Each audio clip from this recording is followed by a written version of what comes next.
Bonjour à vous qui écoutez ce podcast qui a pour but de donner la parole aux enseignants. Pour ce premier épisode, je suis accompagnée de Margot, une jeune enseignante de 25 ans qui vit à Paris.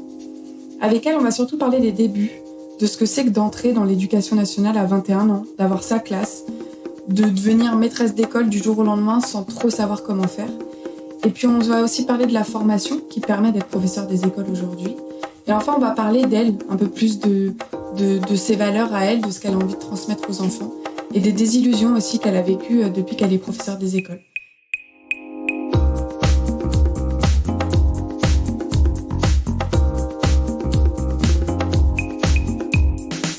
Alors moi, pour commencer, j'ai envie de te poser une question. Qu'est-ce qui t'a donné envie d'être professeur des écoles ? Qu'est-ce qui t'a amené à ce métier aujourd'hui ? Alors moi j'ai passé mon bac L à Paris, un bac littéraire. Ensuite j'ai enchaîné à la fac Sorbonne Nouvelle une licence de langue, espagnol-anglais. Donc j'ai mis 4 ans à la faire, j'ai eu quelques difficultés pour la terminer. Et en fait tout s'est assez vite enchaîné puisque après la licence, une fois validée, j'ai été prise en Master 1 à l'INSPE. Et donc du coup j'ai passé le concours après... lors de la première année, que j'ai eu directement à Paris, et du coup après le Master 2, donc à Paris également, en stage. Donc ça s'est assez vite enchaîné finalement, et ma première rentrée, j'avais 21 ans, donc c'était assez jeune. Mais, ouais. Et du coup, tu savais déjà, quand tu étais en licence, que tu voulais être prof, ou il y a eu un événement dans ta vie qui t'a donné envie d'être prof ? Est-ce que c'était une vocation, ou est-ce que vraiment c'est arrivé à un moment dans ta vie ? Alors justement, moi j'ai toujours voulu travailler avec des enfants, mais je voulais surtout être éducatrice spécialisée au début. Donc j'ai fini mon bac, je vous avoue que je savais pas très bien où je voulais aller et ce que je voulais faire de ma vie. Et donc j'ai fait une fac de langue, ouais exactement, c'est sûr, à 18 ans on sait pas trop encore, mais donc du coup voilà, j'ai commencé la fac de langue sans vraiment savoir, et puis c'est au courant de la licence 2, du coup la deuxième année, que j'ai vraiment su que je voulais être professeure des écoles. C'est un voyage en Inde en fait qui m'a fait vraiment découvrir la première fois le métier. Je suis partie avec ma famille. Et on a eu la chance de rencontrer un professeur de français là-bas. Et on l'a rencontré par hasard dans la rue. Il a entendu qu'on parlait français. Du coup, il s'est arrêté. Et il nous a dit du coup qu'il nous ouvrait les portes de sa classe si on voulait venir le lendemain. Et du coup, il nous a ouvert les portes de son collège. Donc, c'était un collège de garçons. D'accord. Et donc on y allait le lendemain. Alors il m'a dit qu'il avait jamais eu autant d'étudiants dans sa classe comme on y était. Surtout moi d'ailleurs, il m'a dit. Ouais. Et du coup, il y avait une 60aine d'Indiens, des jeunes garçons.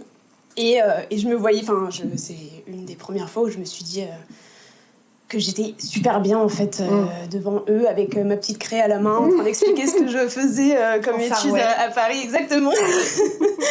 Et c'est vrai que voilà, c'est ce voyage-là, je pense, en tout cas quand je suis rentrée d'Inde, j'ai vraiment dit à ma famille et à mes amis que j'avais trouvé ma voie et que je voulais devenir professeure des écoles. Et donc quand t'es rentrée, ça a duré combien de temps ce voyage-là ? Je suis partie 1 mois. À partir du moment où j'ai su ce que je voulais faire, j'ai pas mal travaillé du coup à la fac pour valider les partiels. Ouais. Et ça s'est assez vite enchaîné après. La L3, ça a été super bien. Et après le master également. Mais c'est vrai que j'ai eu pas mal de difficultés pour valider avant, sans vraiment savoir ce que je voulais faire plus tard. Bah oui, mais parce que je pense que quand t'as pas de but, quand tu fais... C'est vrai que quand t'as 18-19 ans, que tu sais pas quoi faire, que tu t'inscris surtout à la fac... sans vraiment savoir ce qui te plaît, on te dit de valider des partiels, mais ça a pas de sens, quoi. Donc là, peut-être que le fait d'avoir trouvé un but précis, ça motive forcément. Bien sûr. Et puis vraiment, je pensais pas du tout, par contre, que j'allais être professeure des écoles quand j'étais au collège ou au lycée. C'est vrai que il y a pas mal d'amis qui ont rigolé quand je leur ai dit que je voulais devenir professeure, parce que ça sortait un peu de nulle part. Mais c'est vrai qu'en tout cas, travailler avec les enfants, c'était vraiment un but de vie déjà assez ancré depuis des années. Et pourquoi éducateur spé, finalement, qu'est-ce qui a fait que tu as changé d'avis ? En fait, finalement, je voyais plus d'avenir en fait dans l'éducation, et je pense que finalement avec mes valeurs et ce que je voulais faire aussi, ça concordait plus. Et je pense que aussi j'avais pas forcément les épaules tout de suite pour être éducatrice spécialisée. Après, c'est toujours dans un petit coin de ma tête, ce métier qui peut être vraiment passionnant. C'est toujours dans ma tête. Après, finalement, c'est vrai que ça s'est assez vite enchaîné. Et comme j'ai été rapidement en fait, prise en Master 1 et que j'ai eu le concours du premier coup, je me suis dit que ça allait très bien. Si, imaginons, j'avais pas eu le concours, possiblement, oui, j'aurais fait une réorientation vers éducateur spécialisé. C'est marrant ce que tu dis parce que moi, avant de passer le concours et avant de faire le master, je m'étais renseignée aussi parce que je voulais aussi travailler avec les enfants, mais je savais pas vraiment dans quoi, etc. Et j'avais regardé tout ce qui était dans le domaine social, vraiment. Donc, EduxP, assistante sociale, etc. Et je me suis dit la même chose. J'avais peur, en fait, d'être trop submergée. Parce que, mine de rien, on travaille quand même avec des êtres humains. Oui. Et le fait de ramener un peu les problèmes à la maison, ça me faisait un peu stresser. Ouais. Et je me suis dit aussi... pas que j'aurais pas les épaules pour le faire, mais que ça me prendrait trop d'énergie et trop d'émotions.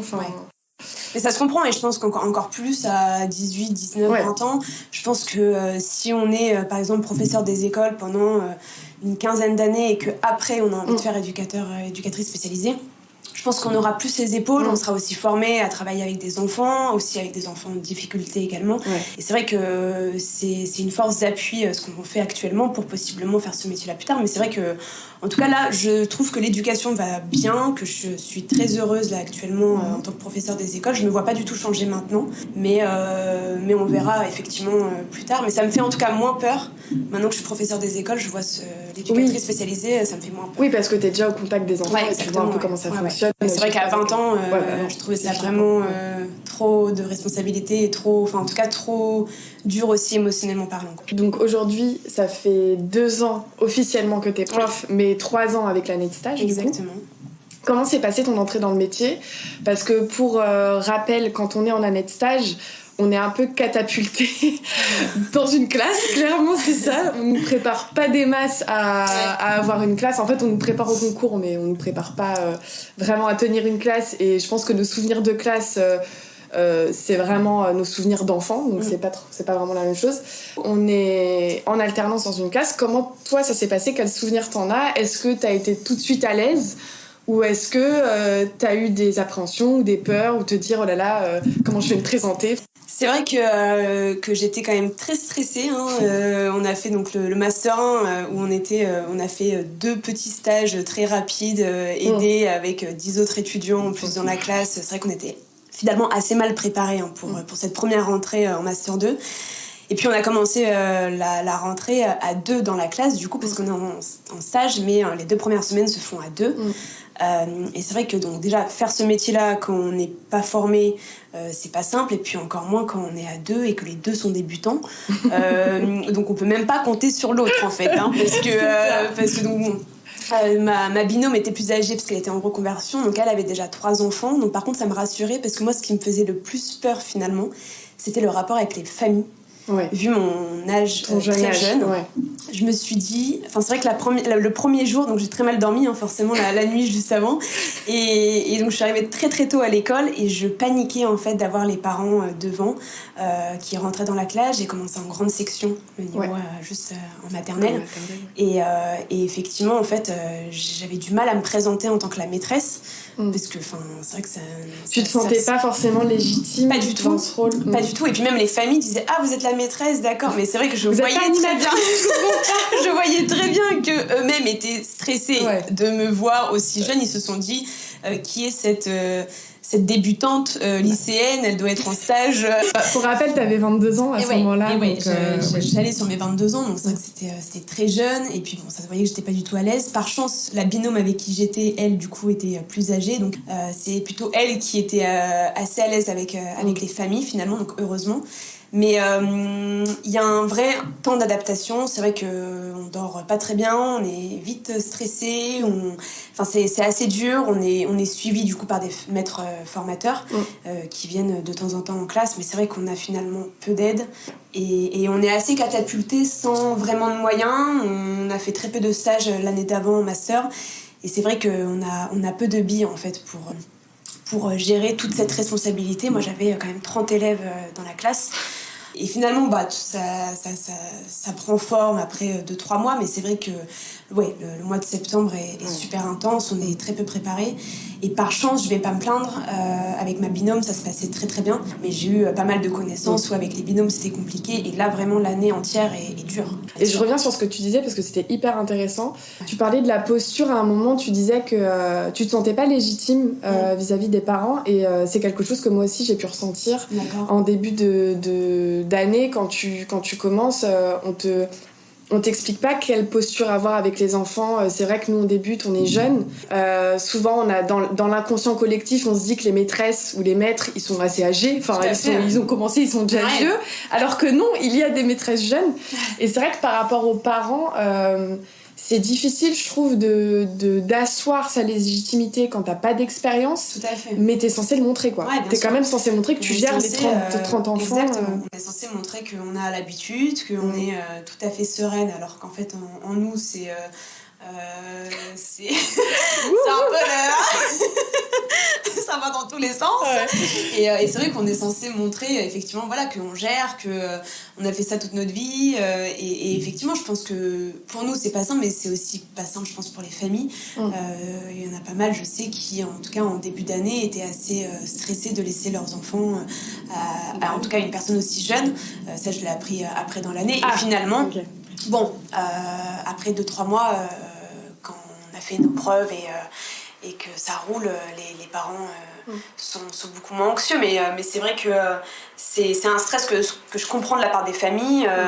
C'est vrai que je peux avoir l'âge des grands frères ou des grandes sœurs des enfants, donc c'est vrai que oui, ils s'imaginent pas en fait que tu puisses. Non, c'est sûr. Et puis ça se voyait physiquement que je n'avais pas 15 ans d'expérience, quoi.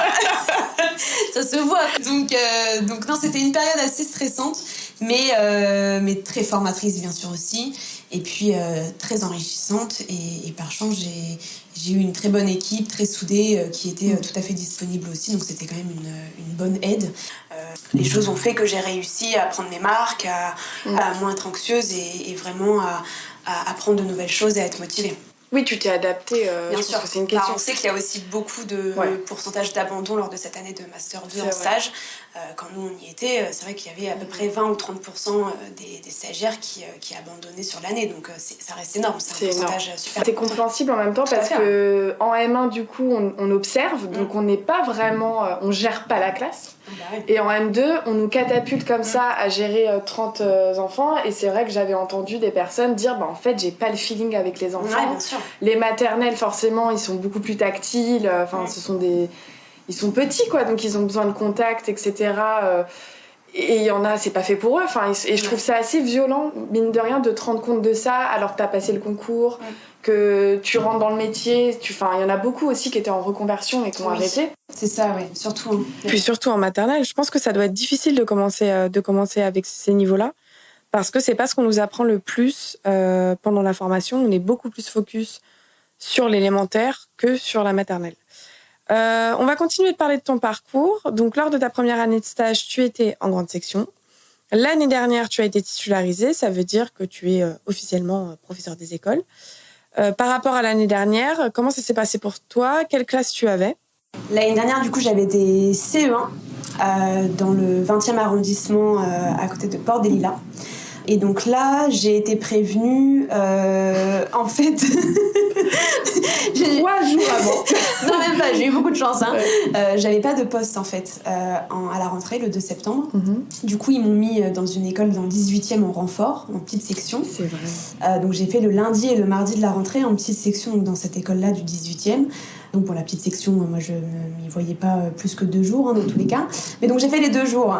Et le mardi, le rectorat de Paris m'a appelé pour me dire qu'on m'avait trouvé un poste et qu'il fallait que je commence le lendemain à 8h20 à Port-des-Lilas en CE1. Du coup, moi j'avais fait que de la maternelle déjà à ce moment-là.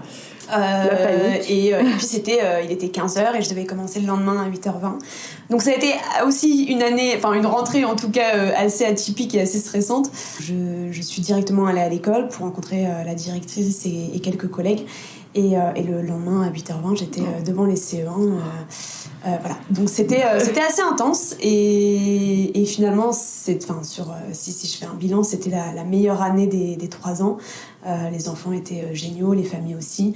Et puis l'équipe était très chouette. Donc finalement, ça s'est vite rentré dans l'ordre. Mais c'est vrai que la première période, septembre et octobre, est super intense. Et encore plus quand on est prévenu 2 jours après la rentrée.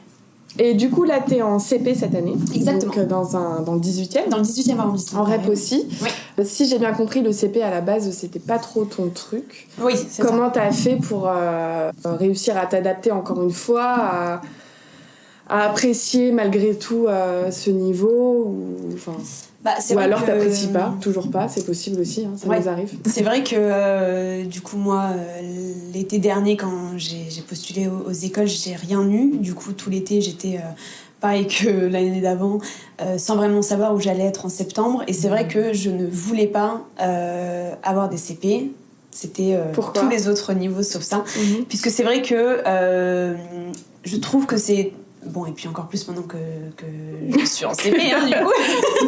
C'est vrai que j'avais cette appréhension de devoir tout faire et tout leur apprendre en très peu de temps. C'est vrai que c'est une année très importante dans la vie de l'enfant.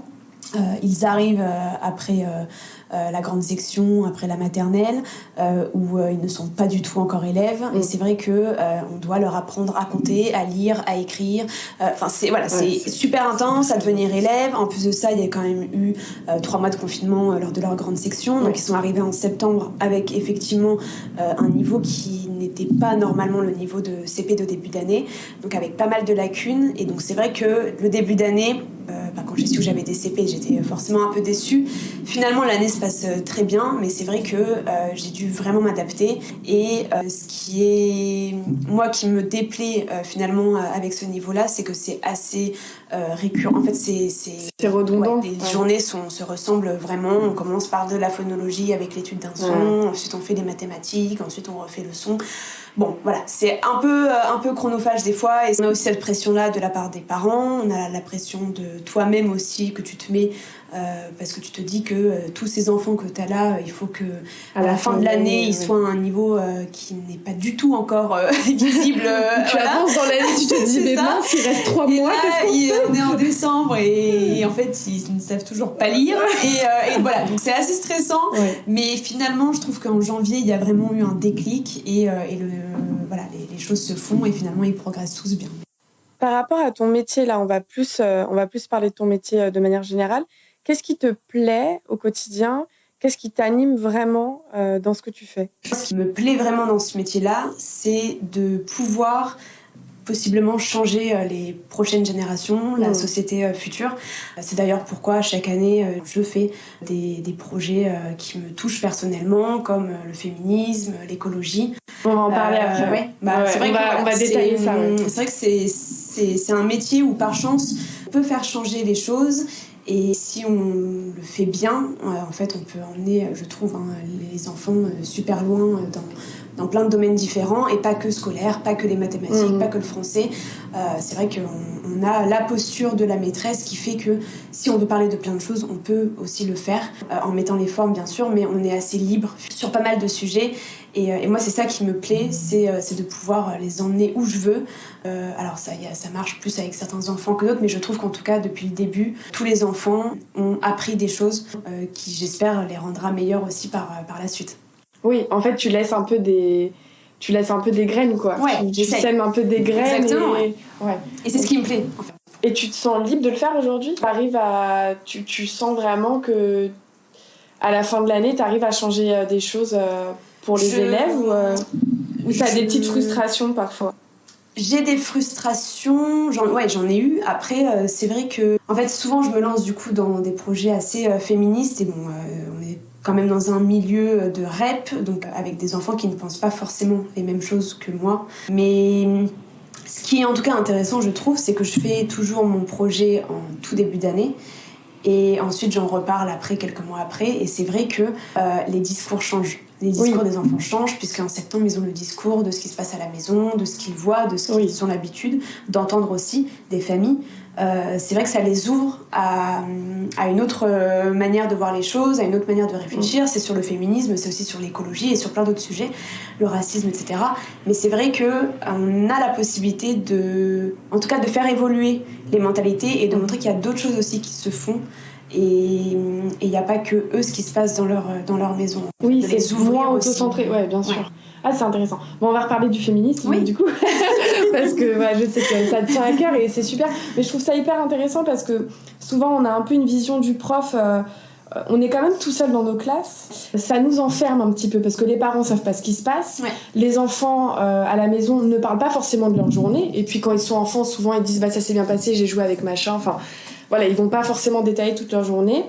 Et donc j'ai l'impression que l'école c'est un peu une bulle, quoi. Ouais, tout à fait. L'extérieur, la société en dehors de l'école, elle est pas forcément, je trouve, au courant de ce que les enseignants font, de ce qui se passe vraiment dans les écoles, etc. Et c'est vrai qu'on a tendance comme... c'est normal, dans les médias et tout, ils parlent vraiment du côté scolaire, de la discipline, des programmes, de l'éducation nationale, etc. Mais on n'a pas cette parole-là de pouvoir dire voilà, moi, mes valeurs, c'est ça en tant qu'enseignant et en tant que personne. Et en tant qu'enseignante, j'ai envie de transmettre ça à mes élèves, de pouvoir leur faire... changer de vision, de manière de voir le monde, etc. Surtout que l'école et la société, elles évoluent ensemble. Donc à un moment donné, on peut pas rester figé à quelque chose si autour ça bouge. Surtout qu'aujourd'hui, les mômes, ils regardent la télé, ils ont accès à des informations comme tout le monde. Donc ils savent très bien ce qui se passe. Et souvent d'ailleurs, ce qui est intéressant, c'est qu'ils ont aussi beaucoup de questions. Et du coup, sur le féminisme, toi, qu'est-ce que tu as remarqué quand tu as fait ce projet-là ? Déjà, si tu veux un peu expliquer ton projet, comment tu l'amènes, est-ce que du coup je suppose que tu l'adaptes aussi en fonction des niveaux, parce qu'au niveau de l'âge on peut pas dire les mêmes choses. C'est quoi toi ton objectif global à travers ce projet-là? En fait, ce que je remarque, donc moi je le commence assez tôt dans l'année, en septembre-octobre, en fait je leur pose seulement des questions sur comment ça se passe à la maison. Et bon, on va pas se mentir, j'ai bien remarqué qu'à la maison, c'était surtout leur maman qui faisait la plupart des tâches ménagères, la cuisine, qui amenait les enfants à l'école. Finalement, devant les écoles, il y a surtout des mamans. Et donc ça, voilà, je m'intéresse toujours et je prends note un peu de ce qui se passe à la maison, de qui fait quoi, est-ce que aussi il y a le père aussi à la maison. Et c'est vrai que au fur et à mesure, du coup, on en discute. Moi, je leur explique aussi comment ça se passe chez moi, comment ça se passait quand j'étais jeune aussi. Et moi, j'ai la chance d'avoir un père qui fait beaucoup à la maison aussi. Et voilà, du coup, je leur explique ça, mais souvent, ils sont assez étonnés. Éducation, ils sont assez étonnés, déjà, les enfants, quand tu leur dis ça. Et puis voilà, donc dans l'année, on en discute. Je leur lis aussi pas mal de livres assez féministes. Je leur lis aussi des figures femmes qui ont représenté plein de luttes et plein de combats en France et dans le monde entier. Je trouve ça très important aussi. Oui, qu'ils aient une diversité vraiment de représentation. Tout à fait. Et voilà. Et c'est vrai que par la suite, finalement, le débat, je repose les mêmes questions qu'au début d'année, et au fur et à mesure, en fait, avec ces discussions, avec ces livres aussi lus dans l'année, la place change un petit peu, leur manière de penser change aussi. Et c'est vrai que là, il y a eu le confinement l'année dernière, mais on faisait du coup des classes virtuelles et je leur demandais tous les jours ce qu'ils avaient fait pour aider leur mère à la maison. Et c'est vrai que par eux-mêmes, en fait, après, ils me disaient, et moi, du coup, je posais même plus la question, et ils me disaient eux-mêmes j'ai aidé maman à faire la vaisselle, j'ai mis la table aujourd'hui, j'ai fait le dessert, j'ai débarrassé. Et en fait, c'est vrai que ça, c'est nous, en fait. Si on ne leur dit pas que finalement on leur ouvre pas les yeux là-dessus, pour eux c'est normal en fait, que ce soit la maman qui fasse soit la maison, ce soit la maman qui s'occupe des enfants, qui aille les chercher à l'école. Le repérer même pas en fait en début d'année, c'est vrai que j'ai souvent... Oui, c'est ça, c'est induit en fait, c'est dans mais parce que la société fonctionne encore comme ça. Ce qui se passe chez eux, c'est comme ça aussi. Et c'est vrai que finalement ils ont ce modèle-là, quoi. Ils ont peu d'autres modèles et notre rôle aussi, c'est que ça reste quand même un des plus beaux métiers pour ça aussi, c'est qu'on a la possibilité de les ouvrir en fait, de les ouvrir à autre chose, que ce soit une autre culture, à d'autres manières de penser, à les ouvrir sur plein de sujets différents. Et je pense que c'est aussi pour ça qu'il faut qu'on se batte dans ce métier-là, c'est qu'on continue chaque année à les faire changer. Je suis d'accord que les mathématiques, la grammaire, c'est très important et il faut leur donner toutes les clés possibles sur le scolaire, mais on a cette chance d'avoir ce métier où on peut les ouvrir à plein d'autres sujets. Et l'écologie, c'est vrai que c'est pareil, c'est pas forcément un public qui est très sensibilisé sur ce genre de questions-là, et on les ouvre aussi à devenir citoyens éco-responsables par la suite. Et c'est vrai que si tous les professeurs de leur scolarité faisaient des projets chaque année là-dessus, je pense que voilà, les prochaines générations seront en tout cas meilleures que les anciennes. Mais c'est vrai aussi, je trouve, par rapport à l'écologie notamment, je pensais, parce qu'ils faisaient ça dans mon ancienne école, je trouve aussi que la municipalité fait aussi plus de projets. Il y a beaucoup plus de projets là-dessus. Nous, l'année dernière, il y avait un projet de tri des déchets. Donc, il y avait une intervenante qui venait dans les classes pour expliquer aux enfants comment on trie nos déchets. C'est vrai qu'à Paris, c'est pas forcément évident. Ouais, bien sûr. C'est pas toujours clair non plus, quelle poubelle, quelle couleur. Enfin, on est un peu perdus, même nous-mêmes en tant qu'adultes. Et du coup, je trouve ça bien aussi que... Parce qu'en fait, moi, je suis complètement d'accord avec toi quand tu dis qu'on a un rôle à jouer. Et effectivement, il est essentiel, notre rôle. Mais je pense que si à côté les autres institutions, les mairies, etc., ne jouent pas leur rôle non plus pour aider, pour nous appuyer, ça fonctionnera, mais ce sera plus long. Et du coup, je trouve ça bien qu'il y ait aussi ce genre d'initiative. Bien sûr, c'est clair. Et puis surtout aussi, moi, c'est vrai que quand je me lance dans ce genre de projet-là, alors l'écologie, ça va, je pense que les parents... ça les dérange pas trop, mais c'est vrai que je pointe aussi des sujets quand je fais mes projets de féminisme qui peuvent déranger. Oui. Et j'ai conscience de ça. J'ai conscience aussi que je peux dire des choses ou je peux les ouvrir à des choses qui se passent dans les autres maisons qui sont tout à fait différentes de leur représentation à eux et tout à fait différentes de ce que pensent aussi les parents chez eux. Et je prends toujours le risque. Par chance, j'ai pas eu encore des familles qui se sont plaintes de mes projets, mais c'est vrai que ça pourrait arriver. C'est vrai que c'est un risque qu'on prend, mais en même temps, je pense que c'est un risque parce qu'il y a aussi beaucoup de parents qui ne savent pas que ces sujets font partie des programmes scolaires et qu'on a tout à fait le droit d'en parler. Alors c'est sûr qu'en tant qu'enseignant, on a un devoir de neutralité, on n'a pas le droit de donner notre avis, notre opinion, mais c'est pas du tout interdit d'en parler. Et le problème, c'est que ce sont des sujets sensibles, des sujets tabous, comme la laïcité, comme l'éducation à la sexualité, comme le féminisme. Mais c'est justement notre rôle de les ouvrir sur ces sujets-là. Comme ils sont tabous à la maison, si en plus ils le sont à l'école, je trouve ça... Enfin voilà, c'est justement à l'école qu'il faut en parler. Mais il y a quand même encore beaucoup d'enseignants qui se sont délestés de ces sujets parce qu'on ne sait pas trop comment l'aborder, parce qu'on a peur et parce que surtout on n'est pas franchement formé sur ces sujets-là. On nous apprend pas à évoquer ces sujets. Mais justement, je trouve ça intéressant que des jeunes enseignants comme toi se disent que c'est hyper important d'en parler avec les enfants parce que la société, elle évolue aussi. Et par rapport au féminisme, pour revenir là-dessus, c'est vrai qu'on entend de plus en plus parler de la charge mentale, de la place de l'homme et du père qui commence à changer, même si c'est lent. Ce sont des choses qui sont essentielles aujourd'hui. Et je suis complètement d'accord avec toi quand tu dis que plus on l'apprend tôt, plus on a de chances de faire évoluer les mentalités et de permettre aux enfants de prendre conscience de tout ça, en fait. C'est sûr, et on sait très bien que si on ne l'apprend pas à l'école, il y a beaucoup d'enfants qui finalement ne seront pas du tout conscients de ce que c'est le féminisme, comment lutter contre le sexisme, et en fait finalement ça changera pas vraiment en fait sur les prochaines générations. Là, ce qui est bien, c'est de se rendre compte qu'on a la possibilité, et c'est tellement des éponges que finalement on peut leur dire plein de choses et on peut les emmener un peu vers où on veut si on le fait bien et comme on a avec la neutralité. Et bien sûr, c'est, je pense, un des plus beaux métiers pour changer ça. Ouais. C'est un beau projet en tout cas.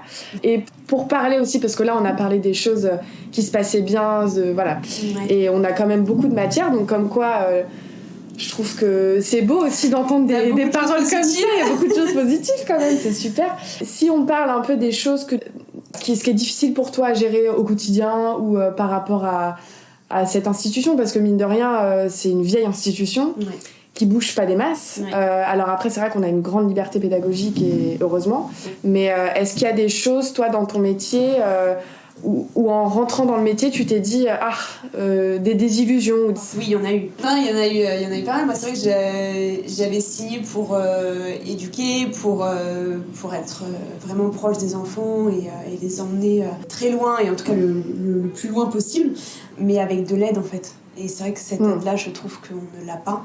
Et c'est vrai que malheureusement, on normalement, il nous faudrait des psychologues scolaires dans les écoles, il nous faudrait des médecins, il nous faudrait des AVS. AVS, du coup, qui s'occupent des enfants à difficulté. Oui, et qui ont des troubles ou des handicaps. Exactement, et en fait, on n'a pas tout ça. Et je trouve la plus grosse difficulté de ce métier-là, c'est de devoir faire avec, puisque on n'a pas vraiment le choix. En fait, on a beau revendiquer ces choses-là, on a beau les faire remonter, il n'y a rien qui change. Et on est toujours en demande de psychologues, d'AVS. Et du coup, on a des enfants dans les classes qui n'ont pas les aides possibles. Nous, on n'a pas non plus les aides, en fait, la formation, les clés. Et avec ces enfants-là, il faudrait des professeurs spécialisés. Sauf que nous, on n'a aucune spécialisation, finalement. Et c'est vrai que quand on a 25 élèves et puis qu'on en a 2 où en fait il faudrait être tout à fait disponible pour eux, c'est impossible. Pour eux, ouais. C'est impossible. Et ça, en fait, on a beau le répéter plein de fois, il n'y a rien qui change. Et je trouve que c'est effectivement la plus grande difficulté, c'est de ne pas être soutenu, de ne pas être aidé et de ne pas être entendu également. Donc, c'est vrai que moi j'ai ressenti aussi beaucoup de frustration quand j'ai commencé, ou même tu vois il y a beaucoup d'enfants qui ont des troubles aujourd'hui, que ce soit la dyslexie, autistique, enfin voilà, c'est des troubles qui pourraient ne pas être une charge. L'enfant pourrait être très bien accompagné et ça pourrait très bien se passer pour lui, et il pourrait avoir une scolarité à peu près normale. Bien sûr. Mais moi j'ai ressenti beaucoup de frustration, même dans la détection des troubles, aussi. où tu vois que le gamin il s'en sort pas. Il y a un truc qui fonctionne pas, donc nous déjà on n'a pas l'expérience pour dire ok, donc ça c'est ça, hop. Tout à fait. Et on fait remonter les infos, on nous dit oh bah ouais, ça va prendre 1 an pour qu'il ait une aide, donc une AVS ou autre chose, ou un dispositif spécifique. Donc nous pendant 1 an on a le gamin avec nous, on fait avec, on sait pas ce qu'il a, on voit bien que c'est galère pour lui, qu'il y arrive pas, les parents en stress, etc. Et on nous dit non mais c'est normal, on fait remonter. Ouais, bien sûr. Et je trouve ça, il y a vraiment une carence dans l'éducation nationale là-dessus, parce qu'il n'y a pas de moyens, il y a vraiment un manque de moyens, voilà. Mais aussi les institutions qui sont autour, la MDPH. On voit bien qu'ils ont supprimé énormément de CMP aussi en France et notamment à Paris, alors qu'il y a de plus en plus d'enfants qui sont diagnostiqués à trouble ou avec un handicap. Et en fait, il n'y a plus de place. Il n'y a plus de place nulle part. Il y a des attentes de 2 ans. On a, donc moi, l'année dernière, chaque année, on fait effectivement des dossiers pour certains enfants, certains élèves qui, effectivement, et puis on le voit qu'ils ne sont pas bien, en fait. Et en fait, on perd du temps. Triste, et malheureusement, on sait très bien que ce temps-là perdu ne sera pas rattrapé par la suite. Et que les enfants-là qui sont mal dans les classes actuellement, leur cas sera pris en fait 3 ans après et ce sera trop tard, on le sait. Et moi j'ai des enfants là en CP où il y a eu des demandes de suivi du CMP à partir de la petite section, donc déjà depuis 3 ans, et qui n'est toujours pas fait, et il n'y a toujours pas d'AVS en classe.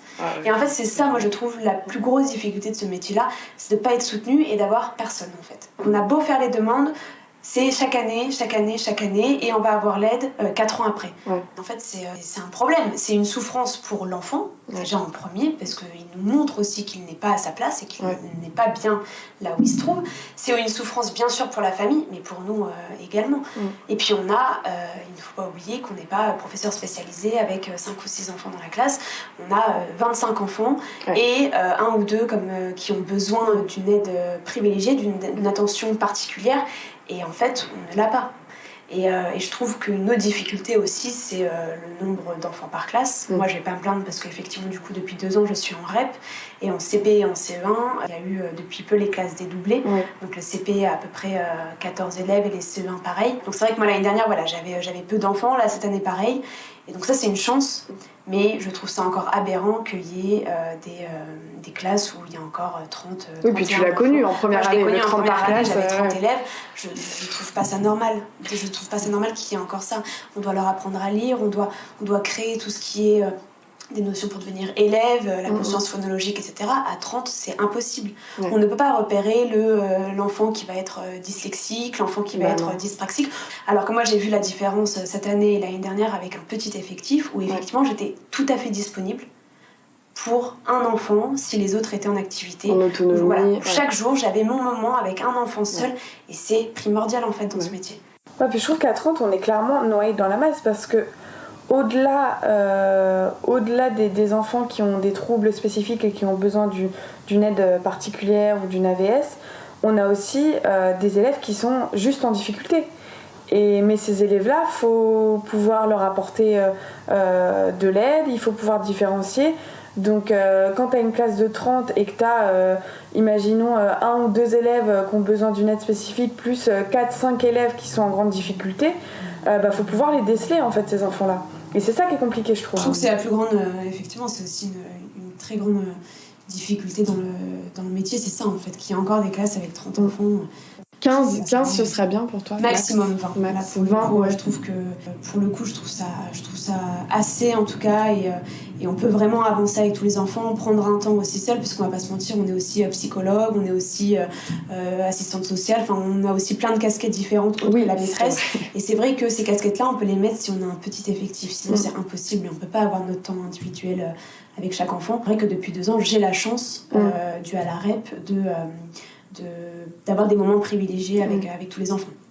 C'est bien qu'ils aient fait ça en REP, mais le problème, c'est que dans les écoles qui ne sont pas en REP, il y a quand même des enfants qui sont en difficulté, qui ont besoin d'une aide spécifique. Et dans ces écoles-là, malheureusement, on garde des effectifs de 25 à 30 élèves par classe, ce qui ne nous aide pas à détecter les difficultés, à les accompagner au mieux.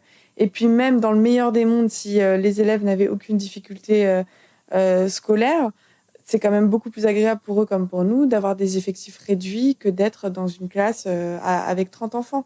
Mais ça voudrait dire créer plus de classes, engager plus d'enseignants. Et ça, c'est effectivement pas la politique actuelle. C'est vrai qu'on ne peut pas faire correctement notre métier avec des classes surpeuplées comme ça. Enfin, c'est impossible. C'est vrai qu'on ne sera pas soutenu tout de suite, je pense, mais tout ce qu'on peut faire, c'est continuer à faire notre métier et accompagner les enfants du mieux possible. Même si c'est pas tous les jours évident.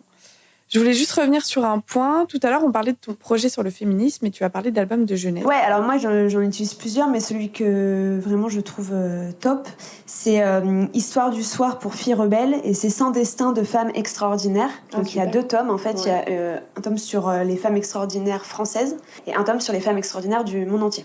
Et du coup, ça s'annonce avec 2 pages, un portrait de chaque femme qui ont marqué du coup l'histoire sur plein de sujets différents. Hein. Mais c'est vrai que c'est assez complet, ça permet d'avoir pas mal de références pour les enfants aussi. Et il y a des femmes handicapées, il y a des femmes racisées, il y a des femmes qui se sont battues pour plein de sujets différents. Mais c'est vrai que c'est assez bien expliqué pour les enfants assez jeunes aussi. Moi, je le fais avec les CP et c'est vrai que ils aiment beaucoup. Ouais, cool. C'est des livres maintenant qui sont aussi accessibles à la bibliothèque de la classe et ils sont toujours très friands de le prendre et de le lire. Donc voilà, moi je conseille ces 2 livres-là, du coup, sur les femmes extraordinaires. Et il n'y a pas Aya Nakamura dedans? Alors pas encore, ça c'est normalement dans 5 ans qu'elle arrive. Parce que j'ai quand même une petite anecdote de prof. Du coup, ma première année en tant que stagiaire, j'étais en CE2 et il y a je proposais aux enfants de faire des exposés, donc de choisir un personnage historique parmi une sélection de personnages. Donc il y avait Mandela, Gandhi, Rosa Parks, enfin il y avait vraiment plein de personnages différents. Et donc je leur demande de choisir et de faire un petit exposé pour la semaine d'après. Et j'ai quand même une élève qui me dit maîtresse, est-ce qu'il y a Aya Nakamura? J'ai dit bah non, elle n'y est pas encore. Peut-être qu'un jour elle y sera. Mais on espère. Elle mérite tout à fait sa place dans les femmes extraordinaires. Aya, si tu nous écoutes. On t'embrasse. Je pense qu'elle a autre chose à faire, clairement. En tout cas, merci pour l'album. Et pour terminer, comment se profile pour toi la suite pour l'année prochaine et comment tu vois un peu ton métier sur les quelques années qui vont suivre? Je pense que du coup, moi, ça va être ma 3e année, donc j'ai très peu de points. Donc je pense qu'on va encore m'appeler le 5 ou 6 septembre pour commencer en REP+, en CM2. Parce que du coup, 3e année, 3 points. On gagne 1 point par an. Donc ça fait très peu de points, donc très peu de postes accessibles. Donc rien, en fait, en septembre. Mais voilà, donc je pense qu'il va falloir encore s'adapter sur une nouvelle école et un nouveau niveau l'année prochaine. Mais on le fera avec grand plaisir. Et que ça s'est toujours bien passé là sur les 2 dernières années. Donc je pense que ça ira très bien l'année prochaine. Mais je me vois bien sûr la continuer encore pas mal de temps. Je me sens super bien dans ce métier-là. Avec tous les enfants, là, c'est vraiment super. J'avais comme projet peut-être d'être professeur à l'étranger. Je suis en train de me renseigner. C'est vrai qu'on a la possibilité, c'est possible de partir à l'étranger enseigner, donc pourquoi pas. Mais pour l'instant, voilà, c'est continuer en REP à Paris. Et puis, on verra le futur, mais en tout cas, ça reste quand même, je trouve, un des plus beaux métiers, en tout cas, du monde, clairement. Et puis, si on me demandait ce que je voulais faire, je pense que je resterais sur professeur des écoles, vraiment. Donc, j'ai trouvé ma voie, je suis tout à fait épanouie.